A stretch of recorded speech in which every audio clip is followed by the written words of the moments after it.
Welcome to another episode of Adapt, Attack, Advance. I am Michael Braddock. This is episode number 15. Not sure what's going on with the live stream component today, but it's Friday, so who knows. But don't have a special guest for you. This is the 15th episode, so this is week 3 of interviewing local, regional, small business owners. And I thought that now that we're at the end of 3 weeks and a total of 14 different interviews from various different backgrounds and business sectors, that this would be a great opportunity to do a quick recap as to some of the things that I've learned and the takeaways that I have received from the various business owners. And I would love to see in the comments below what you have learned and the takeaways that you have. And also, would love to see you in the comments post who you'd like me to interview next. Have a few other individuals in mind, but would love to have those listening and watching to get your feedback on it as well. So I'm going to jump right into it. So the first week into this, which was a brand new venture, and I appreciate everyone that has been a part of these thus far. The first week was episode number 1 with Willie Davis of 3-Dimensional Fitness in Leland, North Carolina. And one of the biggest takeaways that I had received from Willie was that the use of technology to do live and virtual trainings, it's something that is completely new that he is working to implement and has implemented. I know he's done several boot camps since implementing that and since our interview. I think our interview that night was his first boot camp, and we've stayed in close communication. I think they're going quite well. So I think that might be something that he's going to continue to have even once some of these guidelines have been relaxed. Second guest was Kimberly Monahan with Brush Salon. Known Kim for a very, very long time. And two things that were very interesting that she had mentioned. One, she had been able to work out an arrangement with some of the different product lines that she offers in her salon to be able to continue to sell those, and that for her salon to be able to get the revenue from those just as if they sold them straight from the shelf in her store. So that was great. And then the other thing, which was interesting, she said, she's been working full time pretty much since she was in her mid-teens. And this was the first time that she's actually had a chance to slow down a little bit and spend some time with her family and really just take that in and enjoy that time well spent, because I'm sure as soon as this thing opens back up, people are going to want to start looking good again. Episode number 3 was Justin Williams of Carolina Marketing Company, publisher of North Brunswick, South Brunswick Magazine, Topsail Magazine, as well as Wilmington Today, and some of the different North Brunswick or Brunswick County Real Estate Guide, things like that.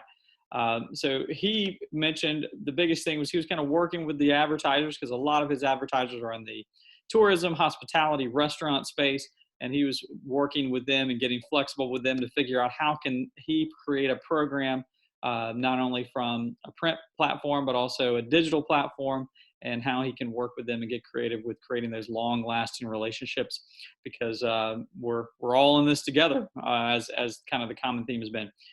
Episode number 4 was Josh London of Josh London State Farm Insurance. His big thing was educating his clients and educating his team members and making sure they're fully aware of all their product offerings and all of the items and flexibility that State Farm may have to offer to those individuals and to their customers. And then episode 5, recapping the end of week 1, was John Tate with Signature Wealth Strategies. And John's resounding point and the biggest takeaway that I had received from John was be the voice of reason. You have to have a level head about yourself during these periods of time, especially this uncharted period of time, uncharted waters. So that was a very, very strong takeaway. Jumping right into week number 2 was with Maggie Penson of the Magnolia Project ILM. And what was interesting about her, so she was basically a startup. So she was 90 days into her new business, and she had just started with her business, but fortunately she had started things to where she was nimble enough to be able to continue to do virtual consults for those that are looking to either purchase a home, build a home, or renovate their home. And especially during this period of time of this kind of shelter at home, there may be opportunity, and she sees that there's opportunity for people that may just want to stay in their home and just improve on their current residences. Frank Williams of Pioneer Strategies, great takeaways there. Pioneer is fully integrated marketing, communications, PR firm. And the biggest thing was that is messaging and tone matters now more than ever. The same message of really 45 days ago does not work in today's climate. We are in a different world today, and we are in a different world moving forward. So messaging, tone matters. Lisa Dobstaff, Liz Long, and Jessica Middlesworth were on episode 8 with Kinderstop, flexible childcare, flexible drop-in childcare. Their biggest thing that they were focusing on, in addition to focusing on the family time that they are working on, is really just making sure they have their systems processes dialed in. So that was a great thing. And then episode number 9 was actually my wife, daughter, and I. And some of the things that we talked about is really just pay close attention to who you listen to, who you follow during this period of time. Make sure you're still moving at least 30 minutes a day. And again, just pay attention to the data that you're getting and where it's coming from and the motive behind the information. So take in the direct information yourself, be a critical thinker, and process it yourself. Don't go on opinion based. Go on the data that you hear directly, and then create your own opinion and your own formulate your own thoughts based on critical thinking skills, which is something that we can all use. And then episode number 10 was Erica Edwards and Christy Ray of Honeyhead Films. And what was really interesting that I noticed from the two of them was that take this time to do and work on that big project that you've always wanted to work on, but you've never had the time.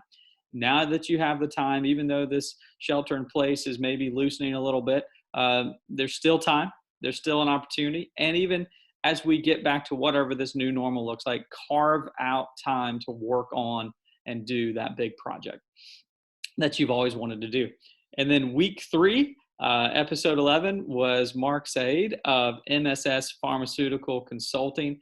And what the big thing that I had and the takeaway was from Mark was to stay calm, take in the information, and educate yourself and continue to grow and self-improve during these uncertain times and really anytime. These are things you can implement well beyond when we get past the shelter in place and the COVID-19 season, if you want to call it that we're in.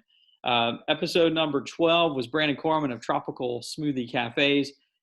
Something really interesting, give back. Be a person of service, give back.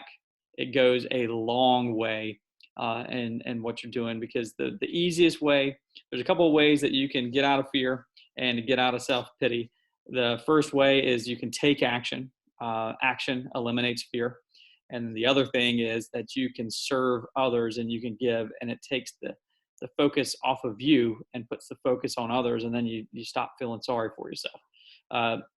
And then on episode 13, I had the pleasure of having Mark Said back on, as well as Chris Laco, a couple of the founders and partners for 726 Brewing Company.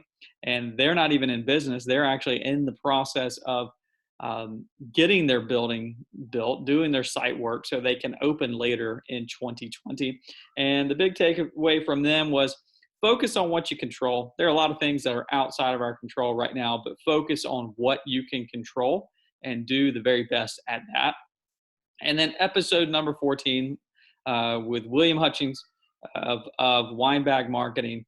And something that was very, very interesting that William said was, focus in on the customers that are continuing to generate revenue. So he does a marketing company where he markets other businesses on wine bags throughout really the Eastern Seaboard and various wine shops.